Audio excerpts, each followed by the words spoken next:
When I was growing up, three times a week, I went to a Polish school, evening, and I learned to speak Polish that way. And because, in fact, my mother and father both come from Poland, but they met at a Polish community back in Windsor, Ontario. The neighborhood where I was living, we used to, one or two of the guys spoke some Polish, and we just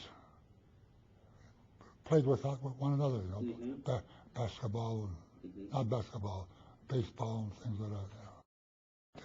My Polish come back in South Johannesburg, South Africa, as a Polish community. And these three guys come up to me and start talking to me in English, says, we're going to meet with you 3 or 4 times a week, and we'll talk Polish to you. So I was very proud of the fact that I'm just one of the Polish guys. There's a guy by the name of Yukon Eric. Very bad cauliflower ear he had. And one of my finishes was I jump off the top turnbuckle and put my shin bone across the guy's upper chest. So I had his leg tied, Yukon Eric, over the second rope with toe underneath the bottom rope. And I climbed top turnbuckle, and I'm going to go on him.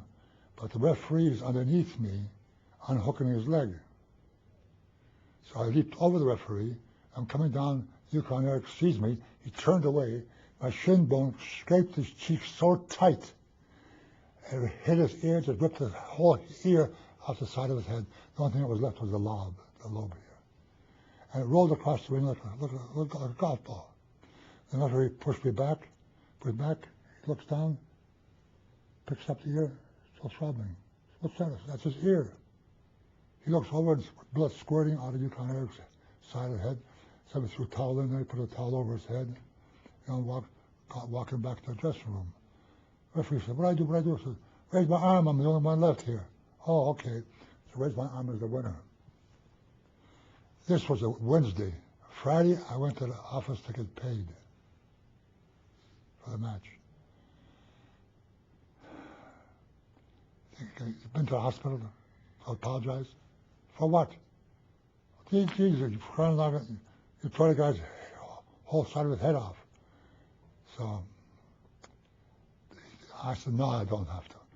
So he told the officer guy, take him to the hospital. So we went to the hospital, walked up the second floor, looked down the hallway.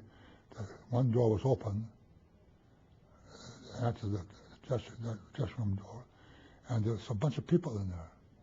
So I walked in and I stood in the doorway. Yukon Eric sitting on the edge of the bed, feet on the floor, round, bandaged, around and around and around. So I said, Humpty Dumpty stay in the wall, Humpty Dumpty had a great fall. And I walked out. In the people were some women who were writers, men, like that, and they wrote a whole article and put it in the paper. And they didn't say nothing nice about me. So that following Wednesday, I'm walking toward the ring, and people throwing bottles at me, throwing this at me. I'm not an animal, nothing but a killer. From that time, I become Killer Kowalski.